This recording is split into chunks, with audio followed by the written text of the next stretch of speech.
그때 몸이 아직까지 조금 이제 회복이 덜 되신 것 같아요. 그래서 지금 지팡이를 짚고 다니시는데 조속히 회복되시기를 바라겠습니다.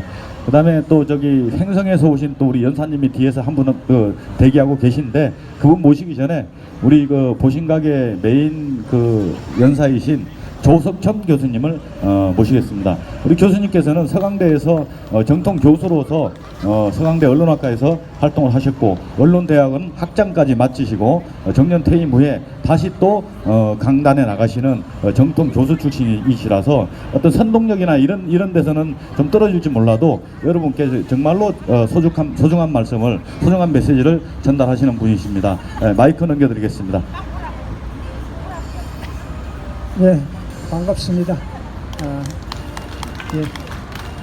박사모 카페에서 제가 석천이라고 해서 홍길동 석천 그래서 글을 계속 올렸습니다. 지금도 올리고 있습니다.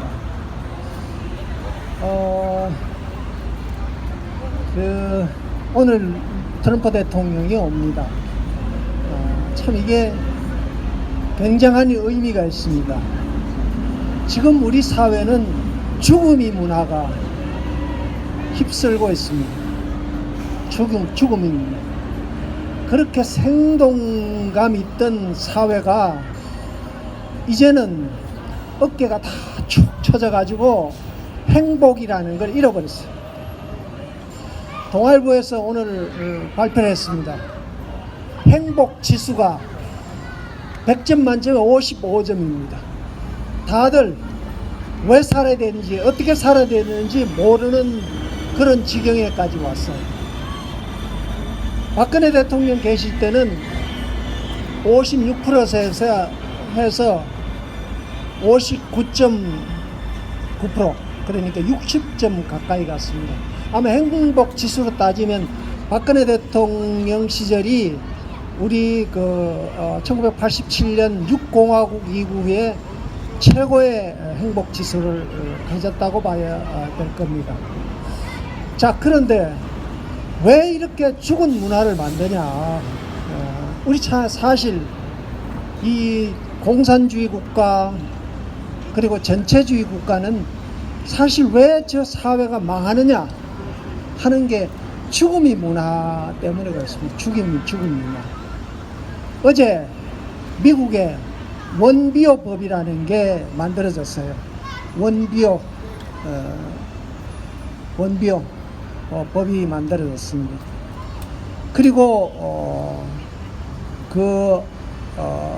미군, 주한미군을 증가시키는, 우리 주한미군이 22,000명이 됩니다. 그런데 28,000까지 가는 법을 만들었어요. 그럼 6,500명이 더 플러스 되는 법입니다. 이 법이 우리만 잘하면 이 법을 가지고 죽은 문화를 산 문화로 바꿀 수 있는 아주 좋은 기회입니다. 이 기회를 잡아야 돼요. 왜 죽은 문화가 우리를 엄습하느냐 하는 이제 그런 겁니다. 지금 탄핵 정국 이후에 감찰을 받고 이 조사를 받은 사람이 10만 5천입니다. 지금 구속을 당하거나 또 직접적으로 그 법의 심판을 받는 사람이 500사람입니다. 500사람이 자기의 핸드폰이 조사를 당하고 검찰에 왔다 갔다 하는 겁니다. 700명이요. 이렇다면 대부분이 우파의 핵심 세력은 그 700명 안에 다 들어간다고 봐야 돼요. 그럼 넓게는 10만 5천 명 안에 다 들어간다고 봐야 돼요. 그러니까 왜 우파가 이렇게 힘을 못 쓰냐 그러면, 우파가 말을 할 수 있는 사람은 대부분이 지금 검찰이나 법에 조사를 받는 그런 실정입니다. 전번 주에 제 미디어 연대에서 태블릿 PC가 어떻게 됐냐 하는 것을 조사를 했습니다. 차기원 변호사하고 도태호 변호사가 나오고 그렇습니다. 거기에서 태블릿 PC는 심어졌다. 그러니까 중간에 다 심었어. 막 JTBC도 심고 검찰도 심고 그리고 심어놨는데 그게 전문가에 의해서 덜통이 나버렸어요. 심었는 게 덜통이 나버렸어요. 그러니까 그게 최순실 게 아니라고 그랬어요. 최순실 게가 아니라는 게 판명이 났어요. 그런데 그게 최순실 거라고 우겨요. 참 이거 진실을 얘기하는 게 거짓이 되어버리는 그런 시대가 되어버렸어요.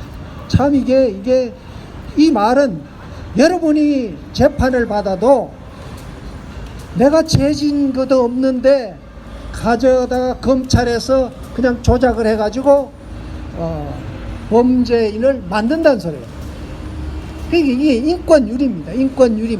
없는 죄를 만들어가지고 하는 게 박 대통령도 공권력을 가진 박 대통령 탄핵시키는데 여러분 목숨은 파리 목숨. 자, JTBC가 선동이 돼가지고 2016년 10월 23일 19일부터 24일까지 쫙 이제 저게 나옵니다.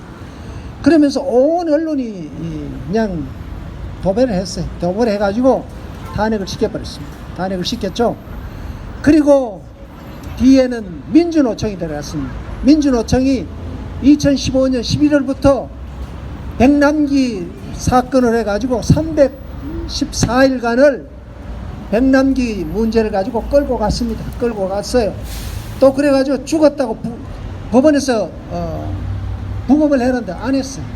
그리고 시체 파리를 했습니다. 그래 언론이 나서고 저게 또 민주노총이 났습니다. 민주노총 김명환 씨가 구속이 됐다 나왔어요. 며칠 만에 나왔어요.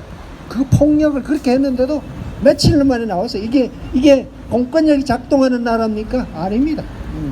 며칠 나와서 하는 소리가 문재인은 촛불 정신을 받을 그런 능력도 안 되고 그럴 책임감도 없다 하면서 우리는 투쟁하겠다고 그랬습니다.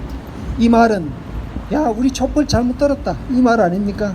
자 뒤에는요 중국이 있습니다. 중국 시진핑이 요즘 중국이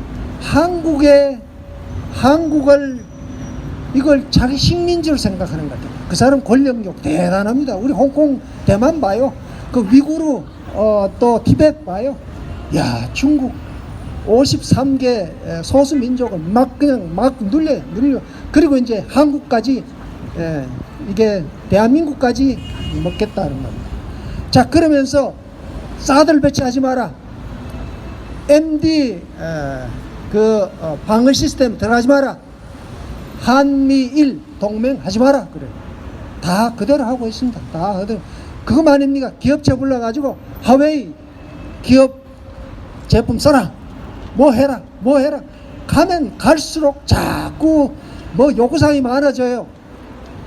북한이 85%를 중국에 의존하고 있습니다. 중국에 의존하는데 요즘 뭐 한 몇 개월 보니까 야 중국 놈들 대단한 놈이다. 저런 놈들 밑에서 북한이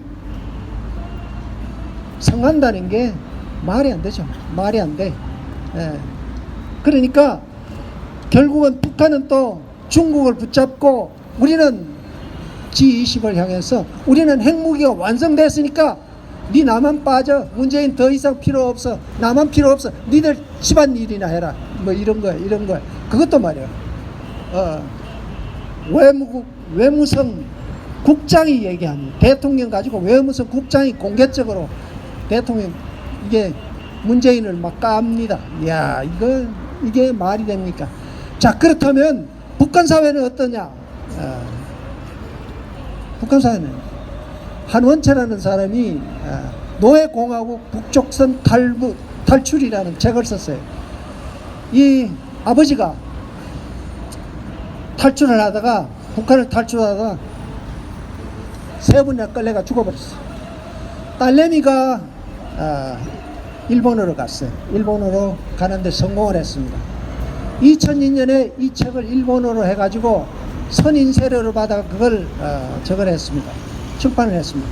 일본은 저작권이 참 살아있는. 우리는 말 글을 써도 뭐 저작권 없어요. 지들 뭐 책 몇 권 주고 없애버립니다. 이게 이런 국가가 어디 있어요? 예. 자, 이러죠. 우리 민주노총에서 말이에요. 삼성이 86%를 외국에서 벌어옵니다. SK 하이닉스는 98%가 외국에 장사를 해요. 국내 장사 아닙니다. 그거 갈라먹자는 거예요. 공유 경제 이래가지고 갈라먹자 그래요. 그게 다 북한 문화입니다. 그래서 북한은 사람을 죽이고 살리고 하는 게 이 문화가 죽음의 문화입니다. 공산주의가 아니라 공산주의 자본주의라는 게, 자본이라는 게 이게 노동의 결과입니다. 행복이라는 거는 자본에서 오는 게 아니라 일을 하면서 자기의 행복감을 느끼는데 여기서 옵니다. 그러니까 돈이라는 결과예요. 결과가 사람의 행복을, 모든 것을 결정하는 그거 아닙니다. 행복.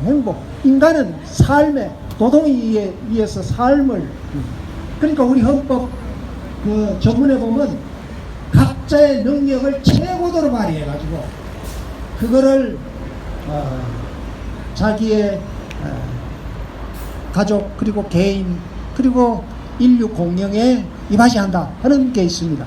이게 행복 추구권입니다. 행복 추구권.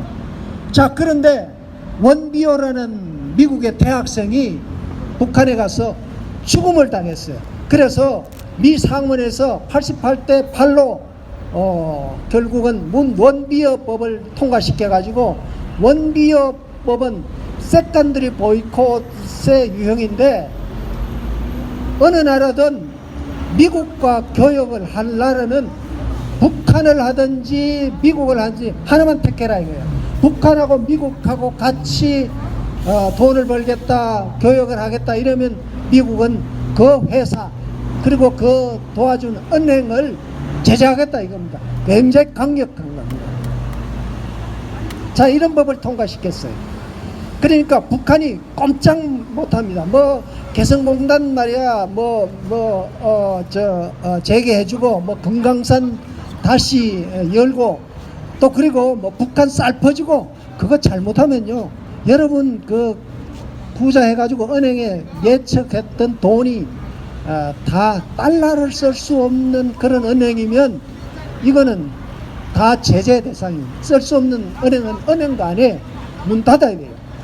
자, 이런 법을 만들었습니다. 그러니까 북한 핵 가지고, 핵이 뭡니까? 사람 대량 살상 무기 아닙니까? 이제 원비어 같이 또 그리고 대량 살상 무기를 가지고 세계인을 공포의 도가니, 죽음의 문화로 가져가지 말라는 그런 경고입니다. 자, 그리고 이제 남한, 이게 홍길동 군인 같아요. 삼척항에 북한 사람이 왔는 건지, 배가 왔는 건지 안 왔는지, 이 개판이에요, 개판. 이게 청와대도 속이고 국민도 속이고 한국 군인 못 믿겠다 이거예요. 그래서 미국 군인 6,500명을 더 파견하겠다 하는 겁니다. 자, 이제 까불면 돈을 조지고 또 더 까불면 군사력을 조진다. 이제 이후에는 이제 북한은 영원히 없어질 수 있는 그런 가능성이 있습니다. 자, 그러면 우리 국민들은 트럼프가 옵니다. 그럼 우리 국민들은 그럼 트럼프 믿고 가만히 있어도 됩니까? 우리는 우리를 지켜야 됩니다. 지금 문재인 정부는 박정훈 조선일보 실장인가요? 그런 얘기했습니다. 고종은 국제 정세를 못 읽었다. 그러니까 러시아와 또 중국에 매달렸다. 그리고 정책 판단을 하는데 현실을 두고 하는 게 아니라 이념적으로 했다. 이념적으로 했다. 그리고 개화만 들어가면 사람 죽였어요. 살해시켰어요. 그래가지고 이승만 전 대통령도 한성 감옥에다 가두고 그랬어요. 자, 그래서 결국은 고종과 문재인 정권이 꼭 비슷한 거 아니냐 하는 거예요. 자, 그러면 우리 국민은 손가락 빨고 가만히 있어야 됩니까? 자, 이제 여러분 여기 나왔지 않습니까? 이런 정신 가지고 밀어붙이면 우리에게 인권이 다시 살아나고 죽음의 문화가 우리를 엄습하지 못하게 됩니다. 자, 우리 얼마 안 남았어요. 열심히 우리도 격기 들고, 그리고 나중에 나는 이렇게 국가가 위기에 처했을 때 이렇게 나라를 살렸다고 자부하는 여러분 애국 국민이 되었으면 좋겠습니다. 고맙습니다.